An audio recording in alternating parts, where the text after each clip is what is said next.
eat it, they'll be like, say what? It's vegan? So yeah. Hey guys, it's your girl, Chef Joya, and we are back for another Say What? It's Vegan. And today is all about the apples.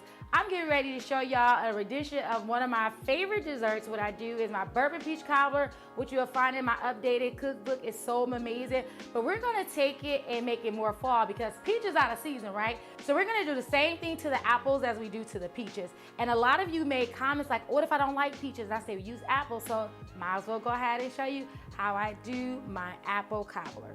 All right, so we're gonna start out by cutting our apples. I like to use the skin on. You can take the skin off if you like. And I like to use a mixture of apples when I make this. So I have Granny Smith apples for a little bit more sourness. I have Honey Crisp.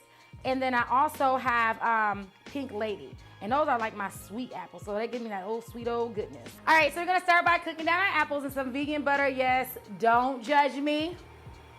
All right, we're gonna add our vegan butter to the pan. You can wait for it to melt down if you choose, or you can just go right ahead and add your apples to it like I'm doing. Next, I'm gonna go ahead and start getting the seasoning on it right away. Yes, I season my apples, but I use cinnamon. I'm gonna use some nutmeg, and then we're also gonna use a little bit of allspice. Use some pure vanilla. So usually in my bourbon peach cobbler, we use, a bourbon, but now we're gonna use some cognac. We're gonna use some Douce.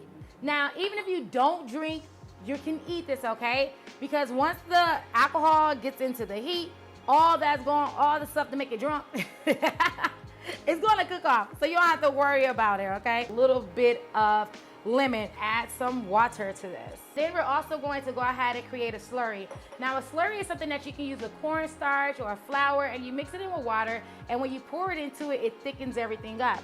If you try to just pour your cornstarch directly into the apple mixture, you have a high risk of it getting really clunky. So I did a half a cup of granulated sugar and a half a cup of brown sugar. A little pinch of salt. All right, so we're gonna get ready to start making our mix. So we're gonna go ahead and add some butter to our casserole dish or whatever baking dish you're gonna use and stick this in the oven while we go ahead and make our dough.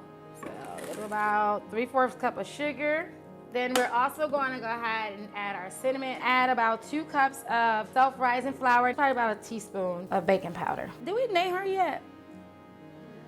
But this is my magic whisk. Anything that this whisk touches makes magic. I had this whisk for a couple years. Probably need to get rid of it, but I'm not. Don't judge it. It's the best thing ever. You can tell I've been through a beating. It breaks real good. So I'm going to go ahead and give this a nice little mix.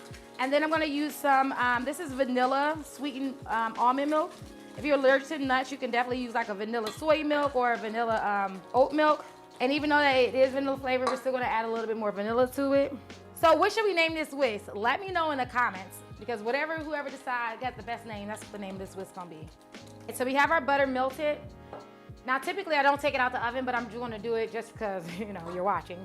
But I put it directly while it's in the oven, slide the gate out, but we're gonna go ahead and add our mixture down first. Now there's a couple things that you can do right here at this point where it comes to your cobbler. You can use all the syrup and the juice, but it will weigh it down, just to let you know, because we made a lot of syrup.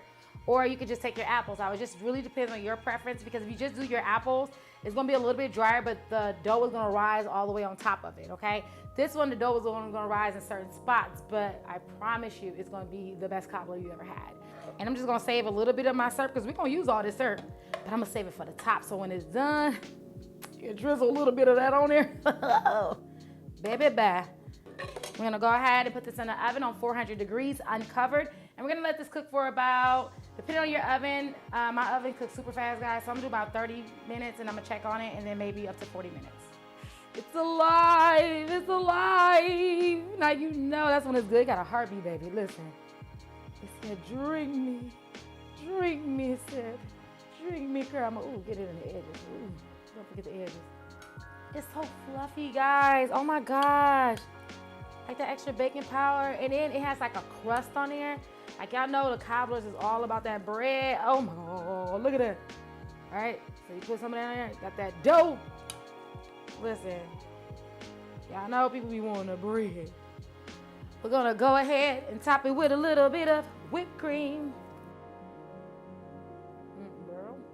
This is absolutely delicious, and this is easily the best dessert you ever had. This is my Douce apple cobbler. It's completely vegan, and I know you're gonna try it. So when you try it, Make sure you tag me. Make sure you let me know with a comment below. Tell a friend. Make sure you're sharing and subscribing. And I will see you next time on Say What is Vegan. Ciao.